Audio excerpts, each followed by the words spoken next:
क्या करना है? 2026 के प्रथम दिन में, मान लो हमारा हिंदू नूतन वर्ष तो चैत्र से प्रारंभ होता है, फिर भी आप अगर कैलेंडर से भी अगर आप मना रहे हैं तो कैसे नए वर्ष की शुरुआत कैसे करी जाए, पुराने वर्ष को कैसे विदा करा जाए? केवल नशा कर कर नहीं, नशा कर कर नहीं। नए वर्ष की शुरुआत दारू के नशे से नहीं, नए वर्ष की शुरुआत होटल से नहीं, नए वर्ष की शुरुआत मदिरा के नशे से नहीं, नए वर्ष की शुरुआत गांजे के नशे से नहीं, नए वर्ष की शुरुआत किसी भी फालतू नशे से नहीं, नए वर्ष की शुरुआत शंकर जी को चढ़े हुए एक लोटे के जल को पीकर प्रारंभ करी है, तुम्हारी जिंदगी सार्थक हो जाए। नए वर्ष की शुरुआत शिव से चालू करिए। नए वर्ष की शुरुआत भगवान शंकर को एक लोटा जल समर्पित कर कर, नए वर्ष की शुरुआत भगवान शंकर का गुणगान कर कर, नए वर्ष की शुरुआत भगवान का स्मरण कर कर, नए वर्ष की शुरुआत भगवत भजन कर कर, वहां से प्रारंभ करें।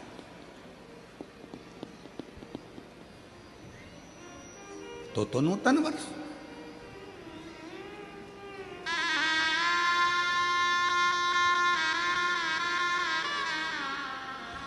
अपने माता पिता को नमन कर कर, अपने माता पिता को प्रणाम कर कर, अपने माता पिता को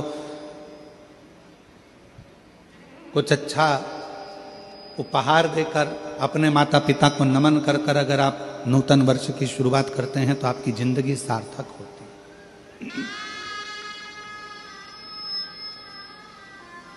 एक संकल्प नए वर्ष से प्रारंभ करो कि अपनी जिंदगी की जितनी भी बुराइयां हैं, अपने जीवन में जितने भी बुराइयां आई हुई हैं, जितनी बुरी आदतें आई हुई हैं, इन सब बुराइयों को, इन बुरी आदतों को हम हटाएंगे। इन बुरी आदतों को, इन बुराइयों को हम अपने पास नहीं रखेंगे, हम इनको हटा। आप सब 2026 जब प्रारंभ हो तो दो चीजें अपने पास में रखना, एक मेहनत और दूसरा महादेव।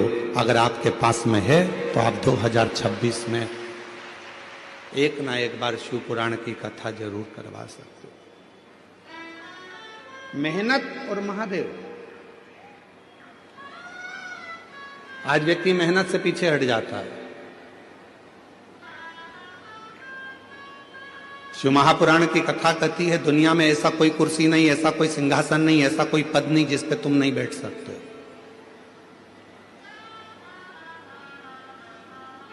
ऐसी कोई कुर्सी नहीं बनी है, ऐसा कोई पद नहीं बना, ऐसा कोई सिंहासन नहीं बना जिस पे आप नहीं बैठ सकते।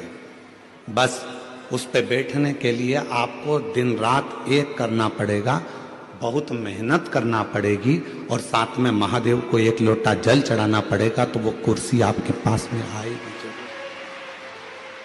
वो पद भी आए।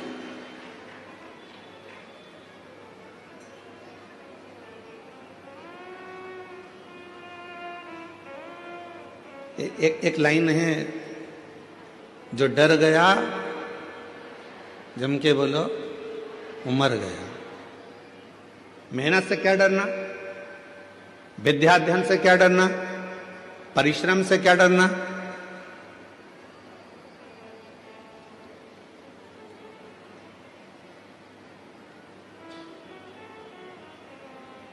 किसी ने कह दिया कि तू ये डॉक्टर की पढ़ाई नहीं कर सकता, तू नीट क्लियर नहीं कर सकता, तू आईएएस ऑफिसर नहीं बन सकता। जिसने कहा उसी दिन अपने मन में संकल्प कर लीजिए कि अब मैं नीट क्लियर कर कर रहूंगा, अब मैं सीए क्लियर कर कर रहूंगा, अब मैं आईएएस ऑफिसर बनकर रहूंगा। अब मुझे मेहनत को बढ़ाना है, 4 गुना करना है, परिश्रम करना है, रात दिन एक करना है और शिव जी को एक लोटा जल चढ़ाना है और बढ़ते चले जाना है। तो निश्चित है कि मैं अपनी उस मंजिल तक पहुंचूंगा।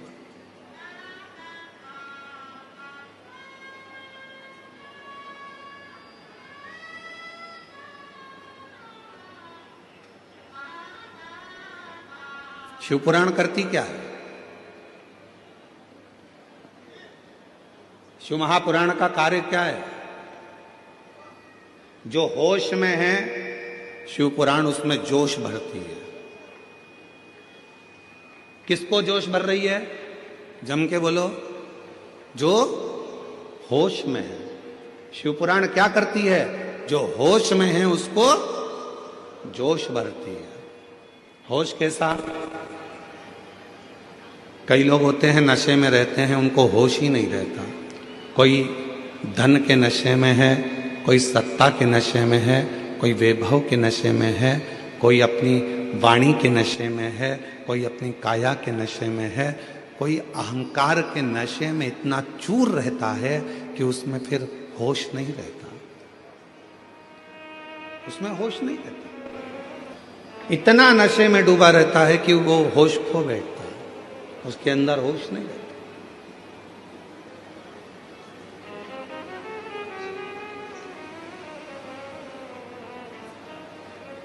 नशा केवल मदिरा का, दारू का नहीं होता। नशा अहंकार का भी होता है, धन का भी होता है। और याद रखना,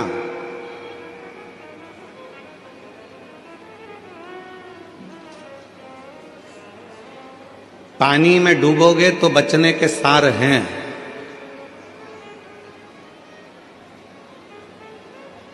पानी में डूबोगे तो बच भी सकते हो, पर याद रखना दारू की प्याली में डूबोगे तो जिंदगी में कभी नहीं बच पाओगे।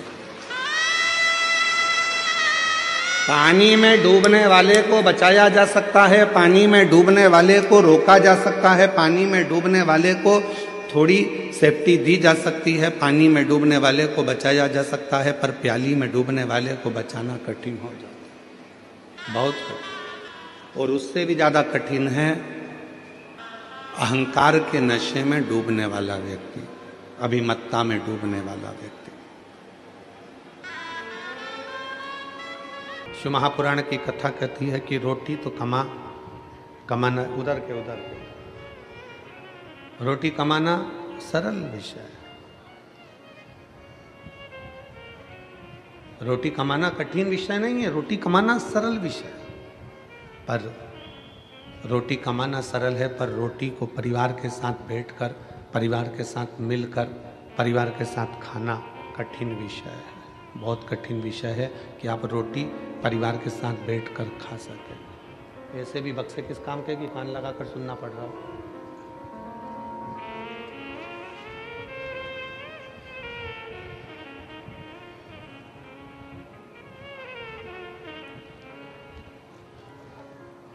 शिव अपने पूरे परिवार के साथ में, शंकर अपने पूरे परिवार के साथ में, देवाधिदेव महादेव अपने पूरे कुटुंब के साथ में, अपने परिवार के साथ बैठे रहते हैं। संपूर्ण परिवार के साथ शिव विराजमान है। संपूर्ण परिवार के साथ भगवान देवाधिदेव महादेव विराजमान है। और संपूर्ण परिवार के साथ विराजमान होकर ये हमें प्रेरणा दे रहा है।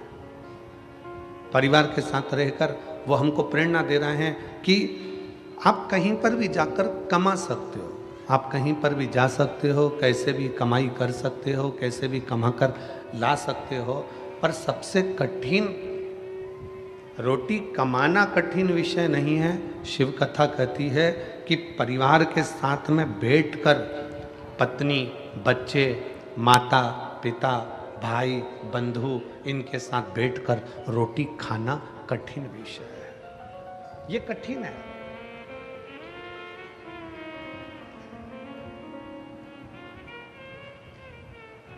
परिवार के साथ में बैठना और रोटी खाना ये कठिन विषय है, बहुत कठिन।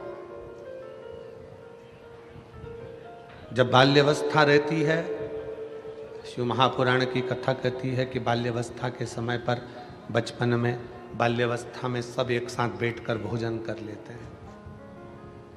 जब बाल्यावस्था रहती है तो सब एक साथ बैठकर भोजन को ग्रहण कर लेते हैं।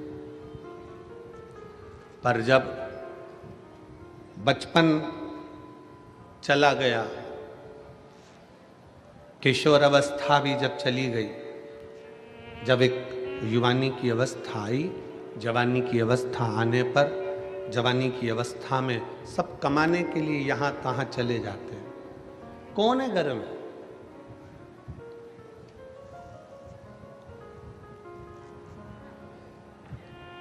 कौन कौन घर में विराजमान है? एक बुजुर्ग माता, एक बुजुर्ग पिता। घर में बूढ़े माँ बाप विराजमान है। कोई घर में बड़ा है वो विराजमान। बच्चे कहाँ हैं? हम आपसे पूछें, इतनी लाखों की संख्या में आप लोग आए हुए हो शिव महापुराण की कथा श्रवण करने के लिए, और आस्था चैनल पर और फेसबुक यूट्यूब पर भी लाखों शिव भक्त शंकर जी की इस पवित्र कथा का लाभ ले रहे हैं। लाखों शिव भक्त भगवान शंकर की इस पवित्र कथा का लाभ ले रहे हैं, और लाखों लाख भक्त इस पावन सिरपुर की भूमि में इस कथा के मंडप में और कथा के मंडप के बाहर बैठे हुए हैं लाखों शिव। अब आपसे अगर कोई पूछे कि सत्यता में बताना कि आपके कई माताएं यहां पर बैठी हैं जिनका बेटा कहीं दूसरी जगह जॉब कर रहा, बेटी शादी हो गई चले गए, बेटी का जॉब लग गया, बेटे का जॉब लग गया, बेटे की नौकरी लग गई, बेटी की नौकरी लग गई, सब अपने अपने जगह पर सेटल हो गए, सब अपनी अपनी जगह पर सेट हो गए, सब अपनी अपनी। घर में कौन है? घर में कौन विराज रहा है? एक बुजुर्ग माता और पिता और घर के बड़े, सब घर के अंदर है। कब इकट्ठे हुए? जब दीपावली आई तब एकत्रित हो गए, छठ आई तब एकत्रित हो गए, पोला का त्योहार आया सब एकत्रित हो गए।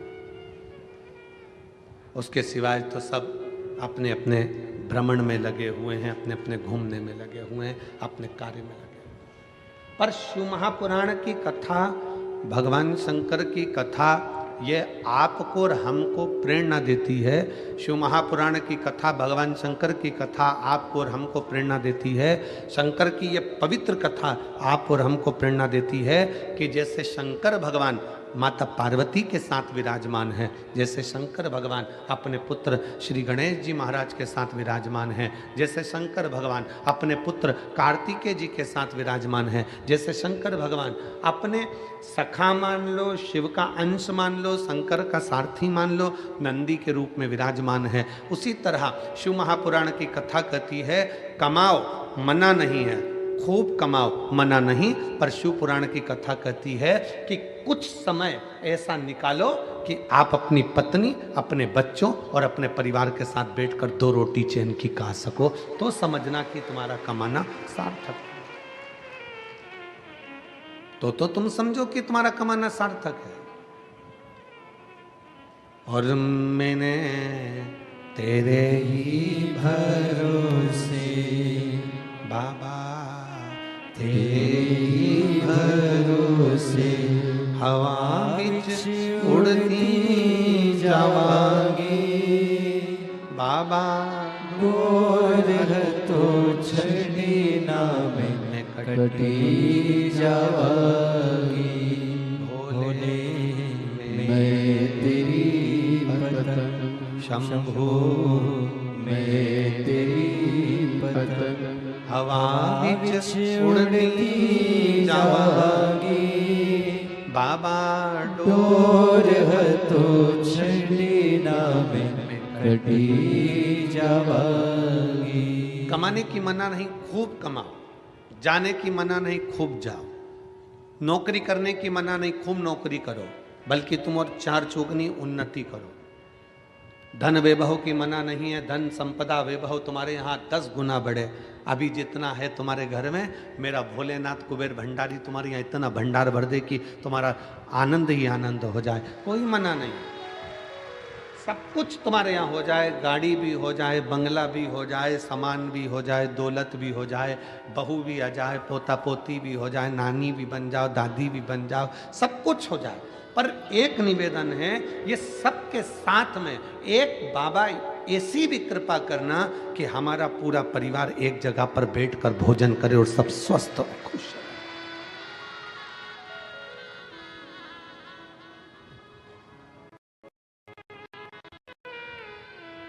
एक जगह पर बैठकर भोजन कब करते हो? जम के बोलो जरा। एक जगह पर बैठकर भोजन कब करते हो?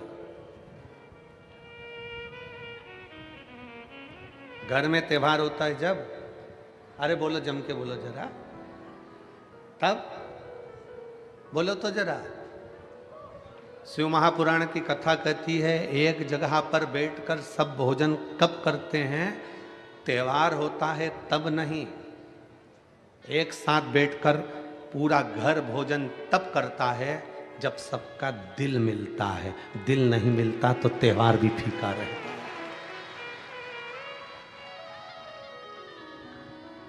अगर दिल नहीं मिला तो त्योहार भी फीका है। कौन भोजन करने बैठेगा? कौन आएगा? किस लिए आएगा? क्यों एकत्रित होंगे? क्यों आएंगे?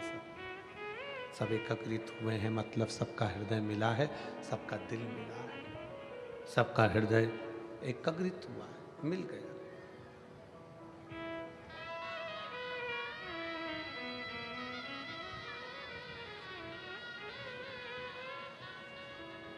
कितना विचित्र जीवन है मनुष्य का। जब बच्चे रहते हैं, 4-5 साल की तुम्हारी उम्र रहती है, तब पिताजी बहुत अच्छे लगते हैं। मेरे पापा बहुत बढ़िया। 10 साल की उम्र होती है, मेरे पापा बहुत अच्छे हैं, बहुत बहुत ज्ञानी है मेरे पिताजी। 15 साल की उम्र होती है तब भी कहते हैं कि मेरे पिताजी बहुत अच्छे हैं और बहुत ध्यान रखते हैं।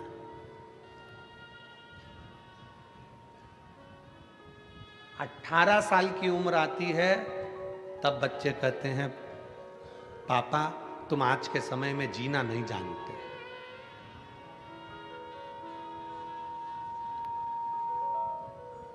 पापा तुम आज के समय में जीना नहीं जानते। 25 वर्ष की उम्र होती है और बच्चे कहते हैं पापा तुम आज के कल्चर के नहीं हो और तुम इतनी चिड़चिड़ करने लगे कि मैं परेशान हो गया हूं तुमसे। 30 साल की उम्र आती है और बच्चे कहते हैं कि अब हम तुम्हारी पुरानी मेथड से तुम्हारे साथ नहीं चल सकते, इसलिए अब हम तुम्हारे साथ नहीं रह सकते। 40 साल की उम्र आती है, फिर वापिस वही दौर चालू होता है और बच्चा तुम्हारा बेटा खुद अपनी पत्नी से कहता है कि मेरे बच्चों को जैसे मेरे पिताजी ने हमको संभाला, आज के ज़माने में हम हमारे बच्चों को नहीं संभाल पाते। 50 साल की उम्र आती है, बच्चे फिर हाथ से निकलने लगते हैं तो याद आता है कि मेरे पिताजी उस समय पर हमको संघर्ष से पाले हैं। 60 साल की उम्र आती है तब हम अपने पत्नी के सामने अपने बच्चों से कहते हैं कि एक हमारे पिताजी थे, इतना संयम इतना नियम रखते थे और हमको पाल पोस कर बड़ा कर दिया। अर्थात 60 साल मनुष्य के निकल जाते हैं तो भी वो अपने बाप को पहचान नहीं पाता। उसी तरह पूरी जिंदगी निकल जाती है, लोग महादेव को पहचान नहीं पाते। 60 साल की जिंदगी मनुष्य निकाल देता है और अपने पिता को नहीं पहचान पाता। पिता कब तक अच्छा लगता है? जब तक वो डांटे ना। पर पिता की डांट, गुरु की डांट और सुनार की हथौड़ी, पिता की डांट, गुरु की डांट और सुनार द्वारा पीटा गया सोना एक ना एक दिन आभूषण बन जाता है, वो आगे बढ़ जाता है। अगर पिता डांट रहे हैं, पिता अपशब्द कह रहे हैं, पिता ताने दे रहे हैं, पिता गाली दे रहे हैं, पिता अपशब्द कह रहे हैं, तो ये मानकर चलना कि तुम्हारी जिंदगी कुछ अच्छी बनने वाली है। तुम्हारे गुरु ने तुमको डांट दिया, गुरु ने अपशब्द कह दिया, गुरु ने ताना दे दिया, गुरु ने आड़ा टेढ़ा कह दिया, समझ लेना कि तुम्हारी जिंदगी बनने वाली है।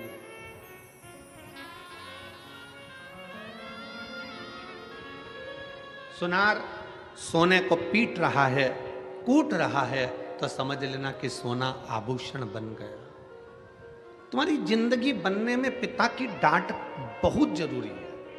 तुम्हारी जिंदगी बनने में तुम्हारे गुरु की डांट बहुत जरूरी है। पर हम हमारे पिता को जान नहीं पाते।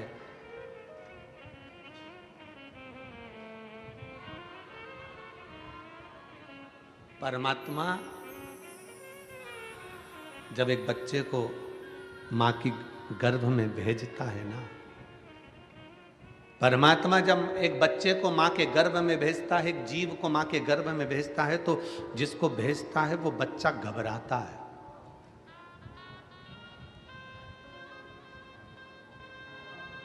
वो घबराता है।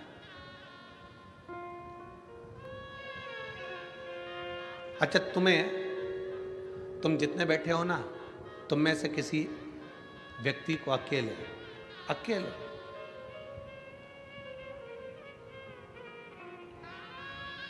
कश्मीर भेज दिया जाए,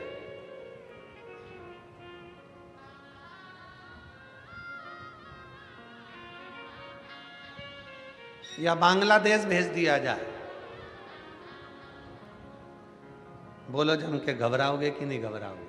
अकेले, ना पत्नी जाएगी, ना बेटा जाएगा, ना बाप जाएगा, बस अकेले तुमको ही जाना है।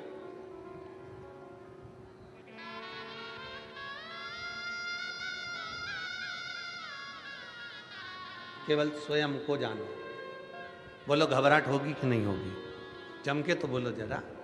अरे मेरे साथ कोई तो जाए कम से कम, मैं अकेला।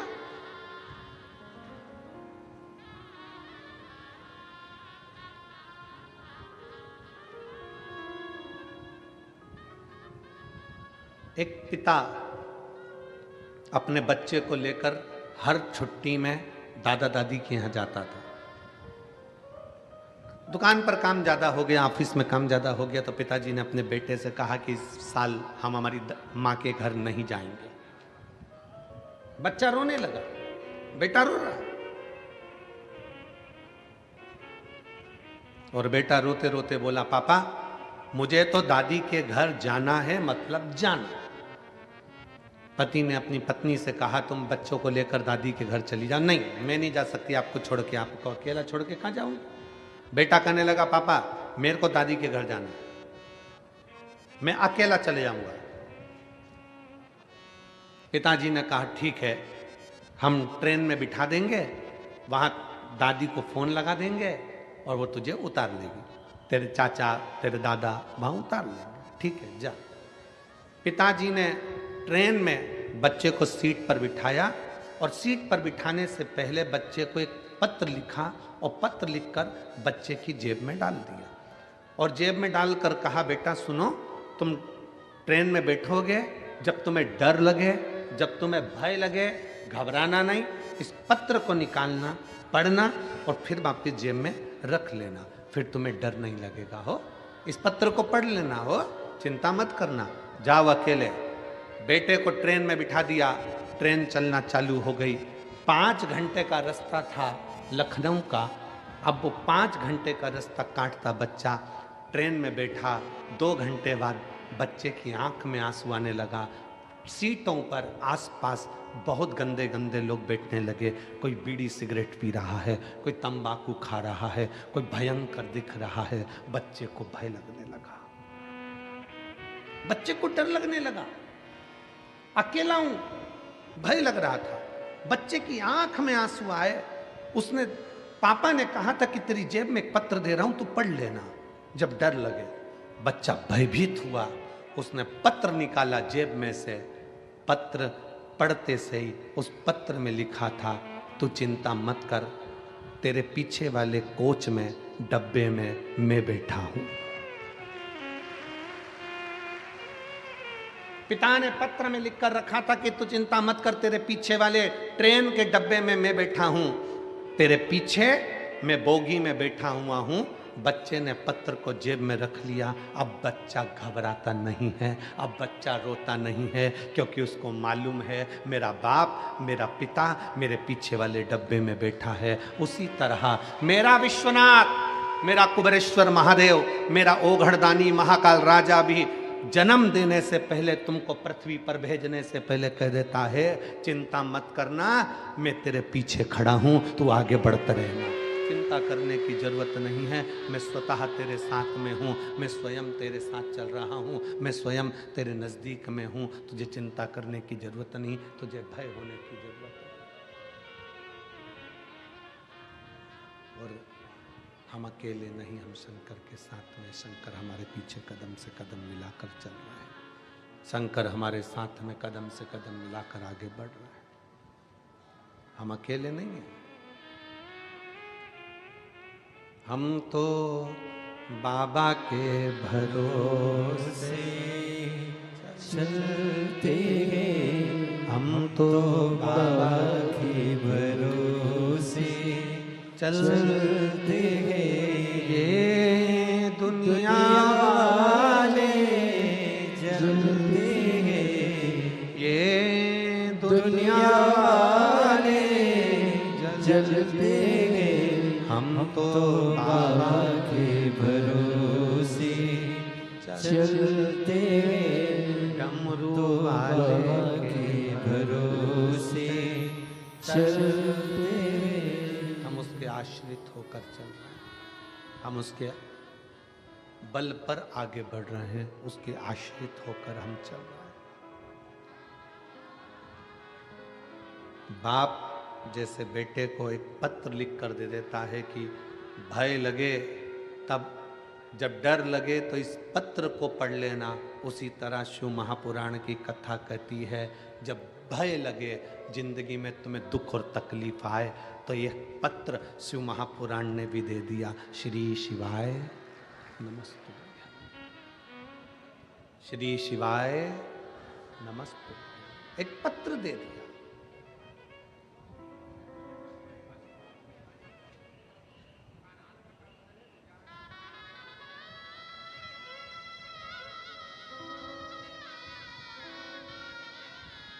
कल हम जब यहाँ से गए, जिनके यहाँ ठहरे हैं वहाँ पर बाहर बहुत सारे लोग खड़े थे, उसमें से एक बोलता है, गुरुजी मेरी गाड़ी बड़ी तकलीफ देती है,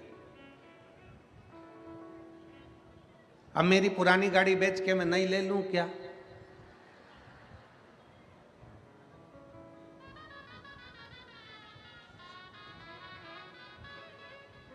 हमने उससे कहा हम ज्योतिषी नहीं जानते कि हम तू नई ले कि पुरानी ले, हम तो इतना जानते हैं कि बंद गाड़ी को भी चला सकता है श्री शिवाय नमस्तुभ्यम।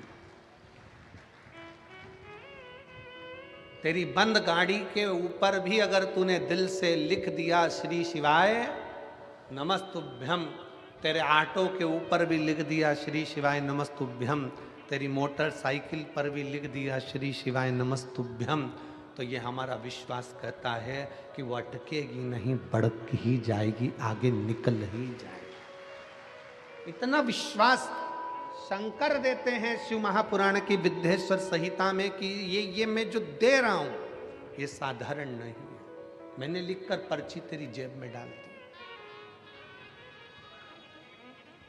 जब माँ के गर्भ में बच्चा आता है ना तो वो घबराता है, भगवान शंकर से कहता है मैं पृथ्वी पर जन्म नहीं लेना चाहता, मुझे नीचे क्यों भेज रहे हो? मैं जाऊंगा पृथ्वी पर जन्म लूंगा तो मेरा पेट कौन भरेगा? मैं पृथ्वी पर जन्म लूंगा तो मैं जन्म लेते से ही तो नौकरी नहीं कर सकता, कमाने नहीं जा सकता, मेरा पेट कौन भरेगा? मैं जन्म लेते से ही मेरे पास में तो कुछ भी नहीं रहेगा, मेरे पास ना मकान है, ना प्रॉपर्टी है, ना मेरे सोना है, ना चांदी है, ना बर्तन है, ना भांडे है, कुछ भी मेरे पास में नहीं है। मैं जन्म ले लूंगा तो मेरे को देगा कौन? शंकर भगवान ने जीव को माँ के गर्भ में भेजने से पहले वचन दे दिया, तू चिंता मत कर, जिस घर में तू जन्म लेगा उस घर में तुझे दो शंकर और पार्वती का प्रतिबिंब मिलेंगे, एक तेरे पिता एक तेरी माँ। शंकर और पार्वती का प्रतिबिंब, शंकर पार्वती का स्वरूप मिलेंगे तेरे घर में, तेरे पिता और तेरी माँ। जब तक तू नहीं कमाएगा जब तक तू छोटा रहेगा माँ तुझे स्तनपान कराकर बड़ा कर देगी, बड़ा हो जाएगा माँ रोटी खिलाकर बड़ा कर देगी, समय आएगा माँ कपड़े भी पहनाएगी। तेरे पास में दो फरिश्ते शंकर पार्वती तेरे माता पिता ऐसे हैं जो तेरे को पूरा 25 साल तक खिलाकर बड़ा कर देंगे, 30 साल तक खिलाकर बड़ा कर देंगे। यहां तक ऐसे फरिश्ते हैं माता पिता कि वो प्रॉपर्टी भी तुझे देंगे, मकान भी तुझे देंगे, अपनी चेन भी देंगे, अंगूठी भी देंगे और सब कुछ तुझे देंगे। वो शंकर पार्वती जैसे माता पिता तेरे घर में है। बस तू एक काम करना, उन फरिश्तों का कभी दिल मत दुखाना, नहीं तो शंकर का दिल दुख जाएगा। अपने माता पिता का दिल ना दुखाइए। जिस घर में माँ बाप की इज्जत नहीं होती, उस घर में देखना कभी बरकत नहीं होती। जहां माता पिता हैं समझ लेना कि वो फरिश्ते तुझे मिले हैं कि तुझे कुछ नहीं करना है। तू रो रहा है, माँ दूध पिलाएगी, तुझे जाना है माँ कपड़े पहनाएगी। इससे बढ़कर और कौन मिलेगा तेरे को कि तेरे गंदगी भी माता पिता साफ करेंगे, तुझे यहां तक साथ ले लेके डोलेंगे, तुझे खिलाएंगे पिलाएंगे बड़ा करेंगे, तेरे ऊपर खर्चा पे खर्चा करेंगे और आखिरी में पूरी प्रॉपर्टी भी तुझे देंगे, मकान भी तुझे देंगे, जमीन भी देंगे, जेवर भी देंगे। तुझे कुछ नहीं करना है, तुझे तो केवल एक काम करना है कि मृत्यु लोक में अगर तेरा जन्म हुआ है तो कर्म अच्छा कर लेना। कर्म अच्छा कर लेगा तो जिंदगी में आगे फिर कुछ अच्छा मिल जाएगा।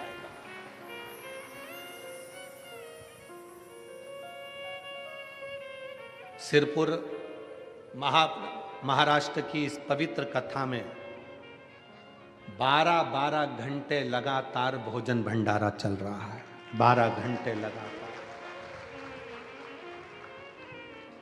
सिरपुर महाराष्ट्र की इस कथा में लाखों की संख्या में शिव भक्त हैं। अगर भोजन भंडारा 15 मिनट के लिए भी बंद कर दिया जाए तो वहां पर भीड़ बढ़ जाती है। इसलिए जरा विचार करिए कि भीड़ ना बढ़े तो 12 घंटे लगातार भंडारा चल रहा है।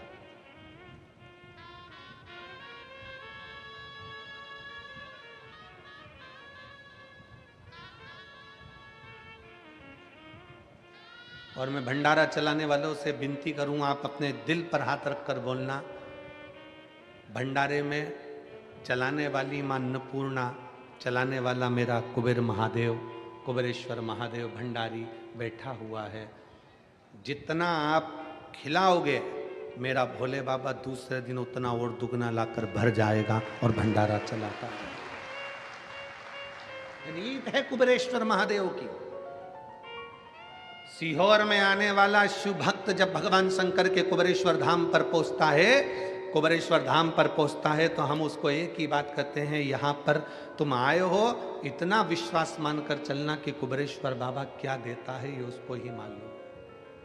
क्या देगा, कैसे देगा, कब देगा, ये उसके ऊपर निर्भर करता है, उसके ऊपर। और खाली न जाता कोई दर से तुम्हारे, खाली न जाता कोई दर से तुम्हारे, मैं भी खड़ी हूँ नंदी बाहे फसारे, अपने हृदय से लगा लो लगा लो, गिरा जा जा रहा हो, उठा लो उठा लो, बोले अपने दर से अब तो न टालो, गिरी जा रही हो, उठा लो उठा लो। आप आए हैं शिव पर आश्रित होकर। घर में दो फरिश्ते हैं, शंकर और पार्वती का रूप है, घर के बुजुर्ग माता और पिता। ये शंकर का स्वरूप है, ये शिव का रूप है। जिसने इनको पहचान लिया, जो इनको पहचान गया, फिर उसको कहीं जाने की जरूरत नहीं पड़ी। शंकर खुद उनके दरवाजे पर आया है। महाराष्ट्र का धाम पंढरपुर, हरिविठ्ठल का धाम, महाराष्ट्र का पवित्र धाम पंढरपुर, हरिविठ्ठल का धाम पंढरपुर। आप स्वयं जानते हो कि पौंडरिक अपने माँ बाप की सेवा कर रहा था और भगवान नारायण दरवाजे पर आकर खड़े हो गए थे। बोलो सही है? माँ बाप की सेवा कर रहे थे और दरवाजे पर हरिविठ्ठल आकर खड़े हो गए थे और पौंडलिक से कहते हैं कि तेरे दरवाजे पर बहुत सारी गंदगी कीचड़ पड़ा है, क्या करूं, कैसे खड़े हों? तब एक ईंट बाहर फेंक दी और उस ईंट पर कमर पर हाथ रखकर मेरे हरिविठ्ठल खड़े हो गए अपने भक्त को दर्शन देने। जिनके मस्तक पर, जिनके सिर पर, जिनके मस्तिष्क पर स्वयं शंकर भगवान विराजमान, स्वयं शिवलिंग, स्वयं शंकर जिनके मस्तक पर विराजमान।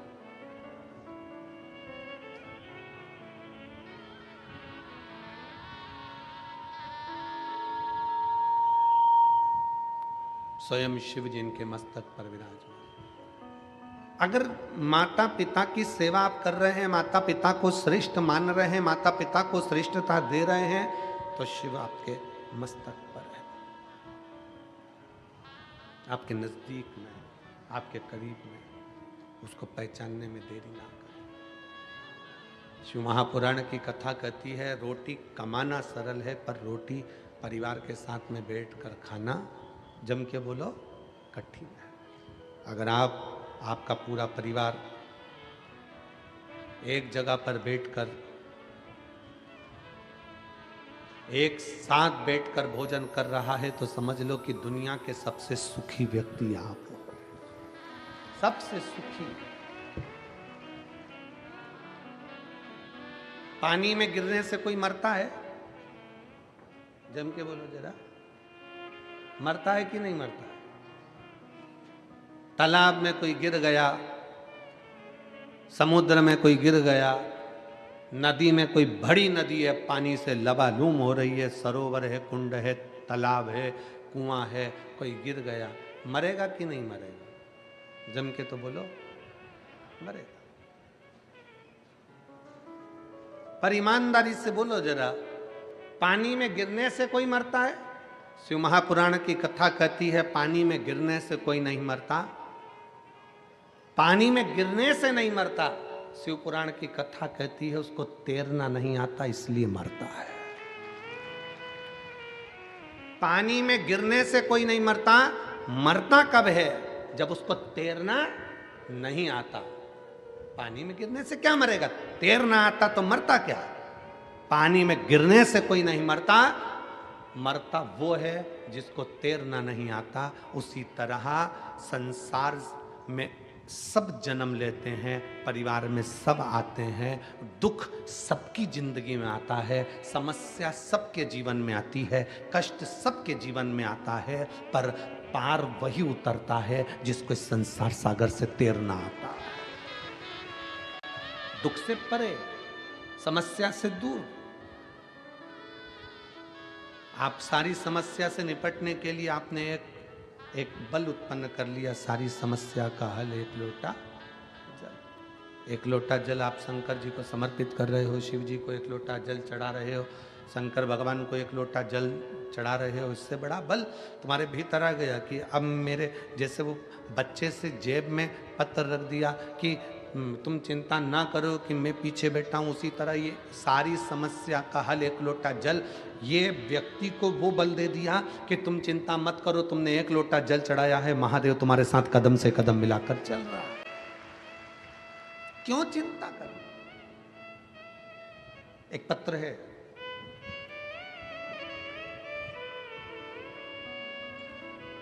मैं मनाली शुभम अग्रवाल सोनगढ़ गुजरात से लिखती हूँ। कहीं बैठी हो तो एक बेलपत्र लेने के लिए आ सकते हैं। मैं मनाली शुभम अग्रवाल सोनगढ़ गुजरात से लिखती हूँ। मेरा बेटा कियान शुभम अग्रवाल, जिसकी उम्र 2 साल है, जो हनुमान जयंती तक एकदम अच्छा था, खेलता कूदता रहता था, जो एकदम से 2-3 दिन के बाद धीरे धीरे बीमार पड़ने लगा। 10 से 15 दिन हो गए थे। पत्र को आप लोग एलईडी पर पढ़ सकते हैं, आस्था चैनल पर पढ़ सकते हैं। 10 से 15 दिन हो गए थे। अब उसकी तकलीफ इस हद तक बढ़ गई कि वो चल भी नहीं पा रहा था। खड़े होता तो गिर जाता था। पैरों में बहुत तकलीफ बढ़ गई। बहुत डॉक्टरों को दिखाया, लेकिन कुछ समझ में नहीं आया, क्योंकि सारी रिपोर्ट नॉर्मल आ रही थी।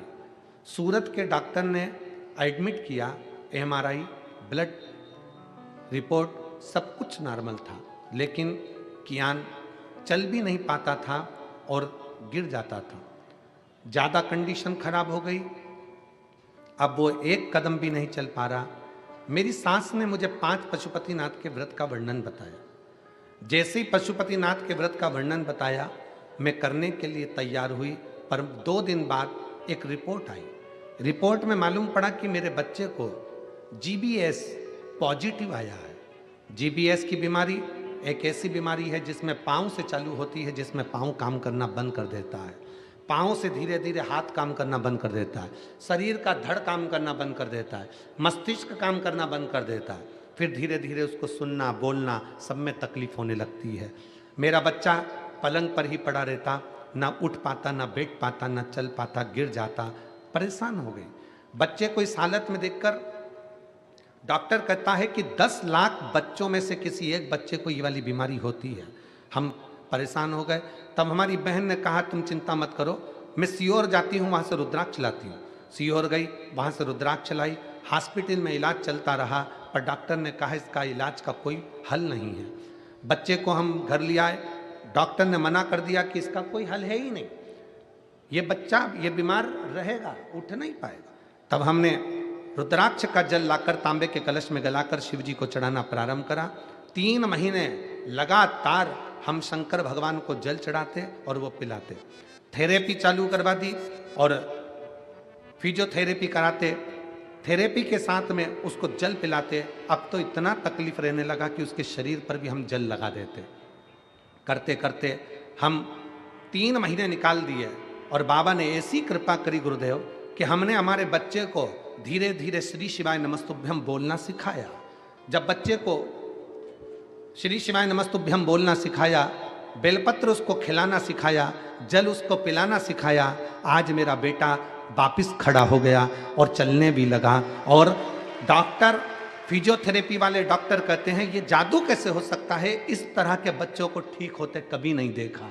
परंतु आज ये बच्चा हमारा चल भी रहा है और बड़े आनंद के साथ खा भी रहा है और बैठ भी रहा है। ये शिव तत्व। कहीं बैठे हो तो एक बेलपत्र लेने के लिए आ सकते हैं।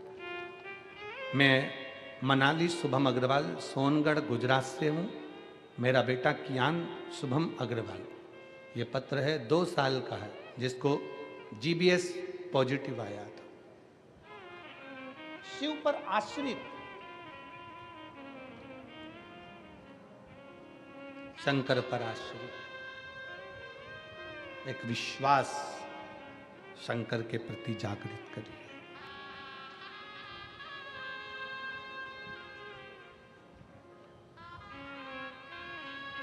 और महाराज, जब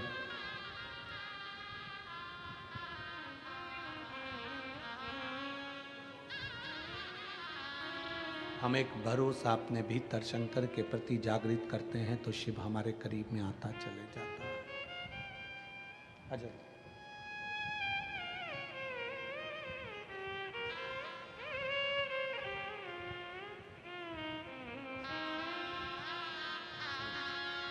ये बच्चे की माता जी हैं और नानी हैं। एक बार जोरदार ताली बजाएं बच्चे को। ठीक है। शिव तत्व, शंकर पर करा भरोसा कभी टूटता नहीं। शिव पर किया गया विश्वास कभी टूटता नहीं है। आप जितना जितना जितना जितना शंकर पर भरोसा करोगे, शिव आपके करीब में आता चले जाए। क्या देगा, कैसे देगा, ये कोई नहीं जान सकता। शिव जी का परिवार ये सिखा रहा है कि सब एकजुट रहिए।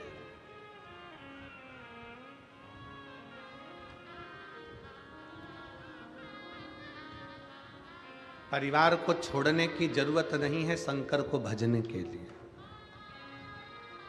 घर छोड़ने की जरूरत नहीं है शंकर को भजने के लिए।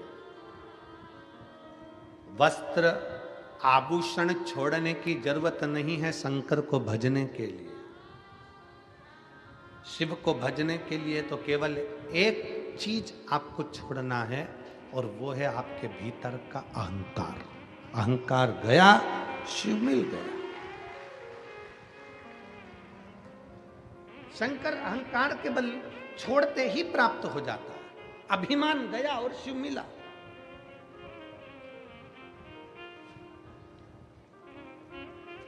एक राजा की लड़की अपने घर में सन्यासी जैसी रहती, कम भोजन करना, भजन ज्यादा करना। लड़की बड़ी हो गई, पिताजी को लगा मेरी बेटी का विवाह करना, किसके साथ करूं? बेटी से पूछा, एक बाप की सबसे बड़ी दौलत है बेटी, और बेटी का कन्यादान बाप को करना पड़ता है। मैं तेरा कन्यादान करना चाहता हूं, मैं तेरी शादी करना चाहता हूं। ठीक है पापा, पिताजी आप मेरा कन्यादान कर दो, आप मेरी शादी कर दो, मना नहीं है, पर एक निवेदन है, मैं सन्यासी जैसी जीवन जीती हूं तो मेरा पति भी सन्यासी होना चाहिए। मेरा पति भी सन्यासी हो। मैं सन्यासी जैसा जीवन जीती हूं तो मेरा पति भी सन्यासी हो। राजा ने देखा एक सन्यासी मिल गया, और राजा ने उसके साथ में अपनी बेटी को दे दिया, ब्याह दिया। बेटी शादी कर कर गई कि अब ये भी भजन करेंगे, मैं भी भजन करूंगी, ये भी तप करेंगे, मैं भी तप करूंगी, ये भी साधना करेंगे, मैं भी साधना करूंगी, ये भी भजन करेंगे, मैं भी भजन करूंगी, ये भी कीर्तन करेंगे, मैं भी कीर्तन करूंगी, ये भी मंत्र जाप करेंगे, मैं भी मंत्र जाप करूंगी, ये भी हरि का नाम लेंगे, मैं भी हरि का नाम लूंगी, ये भी स्मरण करेंगे, मैं भी स्मरण करूंगी। अच्छी जोड़ी हो गई, श्रेष्ठ जोड़ी है कि अब भजन में लग गए दोनों, कीर्तन में लग गए दोनों, स्मरण में लग गए। 1.5 महीना निकला, केवल 1.5 महीना, 1.5 महीना निकला। बेटी भी सन्यासी का जीवन जी रही थी और पति भी सन्यासी का जीवन जी रहा। 1.5 महीना निकला, और 1.5 महीने बाद बेटी ने देखा कि एक कटोरे के अंदर 4 रोटी रखी है, सूखी रोटी। तो बेटी ने अपने पति से पूछ लिया, सन्यासी से पूछा, ये 4 रोटी कैसे रखी हुई है? ये 4 रोटी किसने रखी है?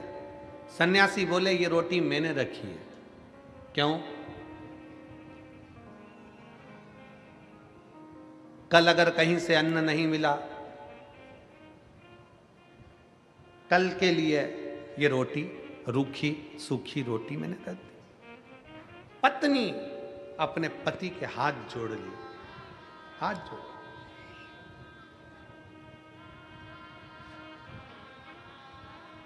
जो कल की चिंता करे वो सन्यासी हो ही नहीं सकता।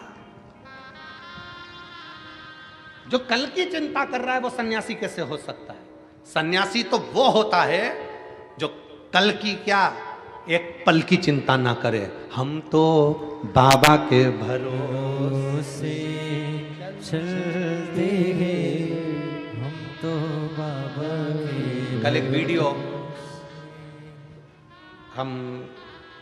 हमें वो कुणाल ने एक वीडियो भेजा, बच्चे ने, तो हमने वो वीडियो देखा। तो उस वीडियो में एक महिला 70 साल की, शायद वो यूट्यूब पे डला होगा, 70 साल की एक महिला मराठी भाषा में उससे पूछा जा रहा है, न्यूज़ एंकर उससे पूछ रहे हैं यहां ठंड पड़ रही है, तुमने भी देखी होगी, किसी ना किसी ने देखी है क्या? अरे बोलो तो, देखिए न्यूज एंकर पूछ रहा है ठंड पड़ रही है इतनी तेज, 70 साल की मां आई, भोजन की व्यवस्था है, 70 साल की आई से पूछा गया इतनी ठंड पड़ रही हो कैसे रहोगी? उस महिला ने कहा हम बाबा के भरोसे रहते हैं, हम बाबा।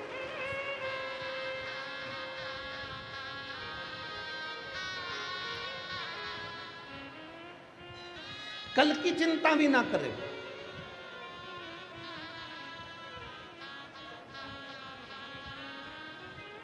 कल की चिंता। मेरा निवेदन है आप सबसे, पानी की बोतल लेकर आए हो ना आप लोग साथ में, बोलो तो जम के। तो फिर निवेदन है, आपका समर्थन चाहिए हमको कि जो पानी अंदर बट रहा है वो धूप में बैठने वालों को बांटा जाए। जो पानी अंदर बांट रहे हो वो धूप में जो बैठे हुए हैं 8-8 घंटे से 7-7 घंटे से, उनको दो, तो वो पानी धूप में पिएंगे तो उनको थोड़ा तृप्ति होगी। इसलिए निवेदन है, शांति से आनंद से आप कथा का लाओ। जो नहीं लाया हो तो उससे निवेदन है कि कल से आओ तो 2 पानी की बोतल लाओ, एक अपनी पड़ोसन के लिए, एक अपने लिए। ठीक है? हर हर। सन्यासन ने हाथ जोड़कर अपने पति से कहा कि जो कल की चिंता करे वो सन्यासी नहीं हो सकता। सन्यासी तो वो होता है जो सब कुछ छोड़कर निकल जाता है अपने बाबा के भरोसे पर कि अब वो संभाल लेगा, वो दे देगा, वो कर देगा। और यहाँ इस पावन कथा के पंडाल में कई मेरी जीजियां, कई मेरे जीजा ऐसे हैं जो सन्यासी जैसा जीवन जी रहे हैं, जो अपने घर से चलते हैं तो भोलेनाथ पर आश्रित होकर चलते हैं, जो कथा में बैठते हैं तो भोले के भरोसे बैठते हैं, जो कथा सुनते हैं तो शिव के भरोसे होते हैं, शंकर के भरोसे।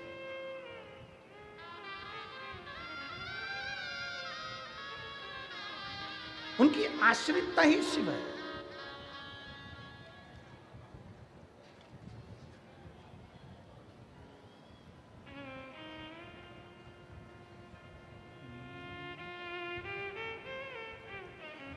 शिव नाम जो उच्चारे सब पाप दोष हैं हारे। शिव नाम जो उच्चारे सब पाप दोष हैं हारे। दुनिया के सारे हारे तेरे नाम के सहारे। दुनिया के सारे हारे तेरे नाम के सहारे। हर दुखिया को तूने, हर दुखिया को तूने कर दिया है भव से पार। हे शंभु सरकार तेरी लीला अपरंपार। तू ही मेरा संसार। भोले कितने सुंदर हो, भोले कितने सुंदर हो। हे शंभु सरकार तेरी लीला अपरंपार। तू ही मेरा संसार। भोले कितने सुंदर हो, भोले कितने सुंदर हो। तेरे शीश पे गंग सोहे, मस्तक पे चंदा सोहे। तुम कितने सुंदर हो, ओ भोले कितने सुंदर हो। शिव तत्व में कल की चिंता नहीं है। यहां कई मेरी माताएं बैठी हैं जो कल की चिंता नहीं करती है ना, मिल जाएगा ना, खा लेंगे ना, जा रहे हैं ना। घर के लोग पूछ रहे हैं मां जाके कहां बैठोगी, कथा कहाँ बैठ के सुनोगी? खाना मिलेगा कि नहीं मिलेगा? तो माताएं घर से निकलते हुए कहती हैं हम तो बाबा के भरोसे चलते हैं, हम तो बाबा के भरोसे चलते हैं। ये दुनिया वाले चलते हैं, ये दुनिया वाले ये दुनिया वाले चलते हैं, दुनिया वाले चलते हैं। हम तो बाबा के भरोसे चलते हैं, हम तो बाबा के भरोसे चलते हैं। डमरू वाले के भरोसे चलते हैं, डमरू वाले के भरोसे चलते हैं। काशी वाले के भरोसे चलते हैं, काशी वाले के भरोसे चलते हैं। सीहोर वाले के भरोसे चलते हैं, सीहोर वाले के भरोसे चलते हैं। हम तो बाबा के भरोसे चलते हैं, हम तो बाबा के भरोसे चलते हैं। बड़े भाव से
बाबा ने हमको चलना सिखाया, बाबा ने हमको चलना सिखाया। सब भक्तों से मिलना सिखाया, सब भक्तों से मिलना सिखाया। बाबा ने हमको चलना सिखाया, बाबा ने हमको चलना सिखाया। सब भक्तों से मिलना सिखाया, सब भक्तों से मिलना सिखाया। हम तो सीना तान के चलते हैं, हम तो सीना तान के चलते हैं। ये दुनिया वाले जलते हैं, ये दुनिया वाले जलते हैं। हम तो बाबा के भरोसे चलते हैं, हम तो बाबा के भरोसे चलते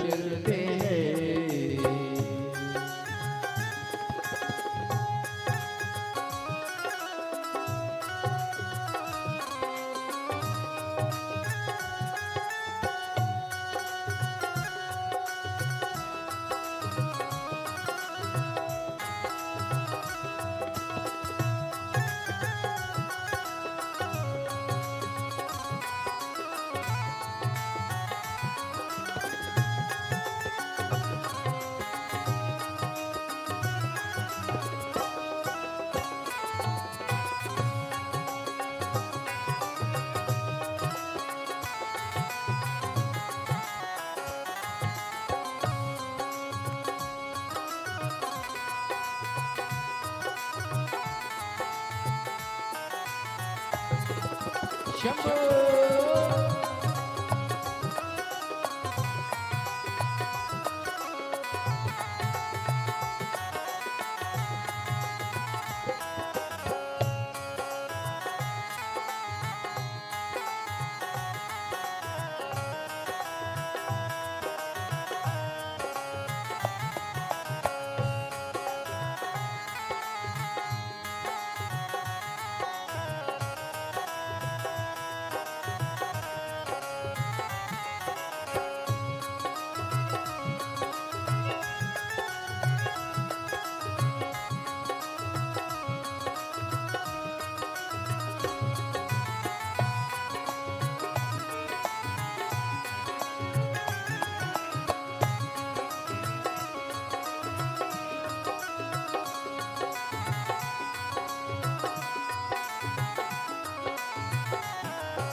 दुनिया वाले क्या पहचाने, दुनिया वाले क्या पहचाने, बाबा हमारे दिल की जाने, बाबा हमारे दिल की जाने।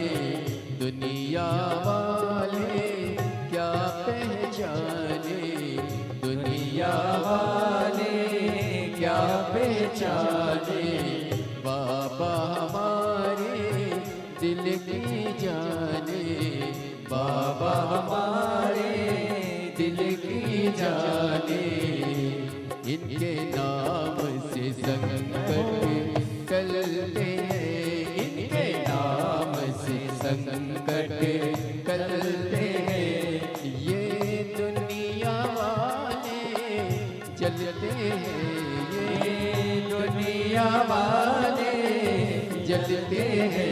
हम तो बाबा के भरोसे चलते हैं, हम तो बाबा के भरोसे चलते हैं।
संत नाम देव भजन सुनाए, संत नाम देव भजन सुनाए। बाबा ये तेरी कृपा चाहे, बाबा ये तेरी कृपा चाहे।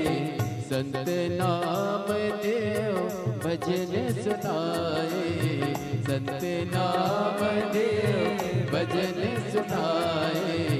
बाबा ये तेरी कृपा चाहे, बाबा ये तेरी कृपा चाहे। इनके नाम के दीपक जलते हैं, इनके नाम से दीपक जलते हैं। डमरू वाले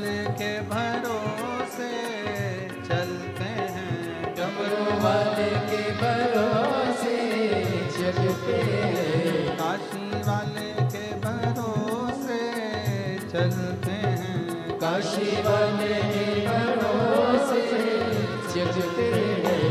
हम तो बाबा के भरोसे चलते हैं। हम तो बाबा के भरोसे चलते हैं। भोले बाबा के भरोसे चलते हैं। भोले बाबा के भरोसे चलते हैं। शंभू बाबा के भरोसे चलते हैं। शंभू बाबा के भरोसे चलते हैं। हार महादेव है। भगवान देव महादेव शिव घड़दानी त्रिकालदर्शी कैलाशी विनाशी की कथा अपने स्थान पर बैठकर भगवान शंकर जी से अपने मन की बात बड़े भाव के साथ दिल से बाबा से प्रार्थना करिए, विनय करिए, निवेदन करिए। जहाँ जगह मिले वहाँ बैठकर बाबा से अपने मन की बात बड़े भाव के साथ करिए। जहाँ भी जगह मिले वहाँ बैठो और दिल से बाबा को प्रार्थना करो, दिल से विनय करो, निवेदन करो, विनय करो। सब लोग साथ में बोलेंगे बड़े भाव के साथ। हे शंभू सरकार तेरी लीला अपरंपार, तू ही मेरा संस्कार। भोले कितने सुंदर हो, भोले कितने सुंदर हो। हे शंभू सरकार तेरी लीला अपरंपार, तू ही मेरा संस्कार। शंकर कितने सुंदर हो, भोले कितने सुंदर हो। बाबा से प्रार्थना करेंगे। अपनी जगह पर बैठकर शिव जी से अपने मन की बात बड़े भाव के साथ दिल से प्रार्थना करिए, निवेदन करिए, भाव से अपने भाव को प्रकट करिए। सब साथ में बोलें।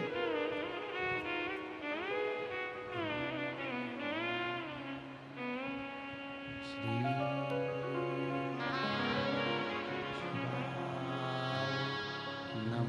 नमस्तुभ्यं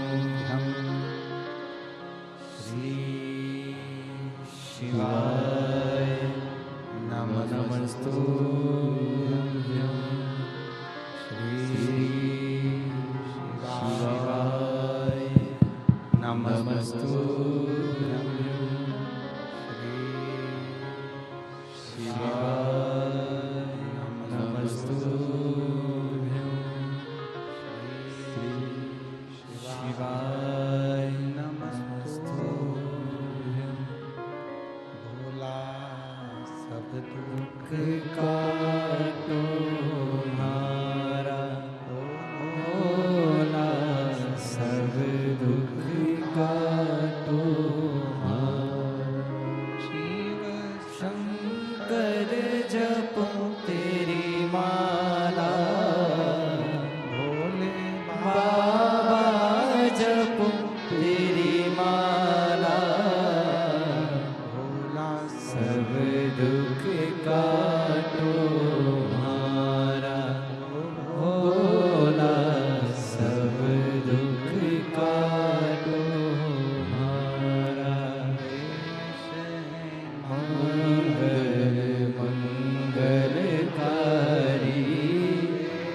शिव मंगल मंगलकारी। निवासी हमारा, शमशान निवासी हमारा।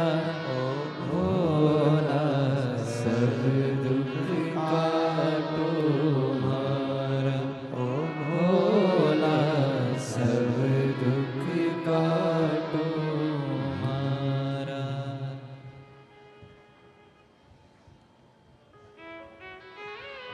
भगवान देवत्व महादेव से अपने मन की बात बड़े भाव के साथ दिल से बाबा को प्रार्थना करिए, भाव से विनय करिए, निवेदन करिए। शिव कथा कह रही है, राजा की लड़की सन्यासी से कहती है, जो कल की चिंता करे तो सन्यास किस काम का। कल की चिंता गृहस्थी करते हैं, सन्यासी नहीं। बाबा के आश्रित होकर अगर चल रहे हो, भगवान के आश्रित होकर अगर चल रहे हो, तो फिर चिंता करने की जरूरत नहीं। हम आपसे पूछे यहां किसके भरोसे पर बैठे हो, जम के बोलो जरा।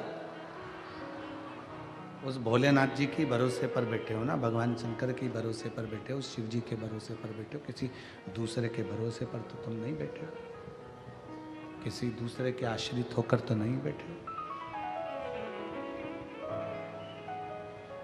अब जब उसके आश्रित होकर बैठे हो तो वो सब संभालेगा। अब सौंप दिया इस जीवन का सारा भार तुम्हारे हाथों। आश्रितता शिव की। हिमालय राज के घर में माता पार्वती जी का जन्म हो गया।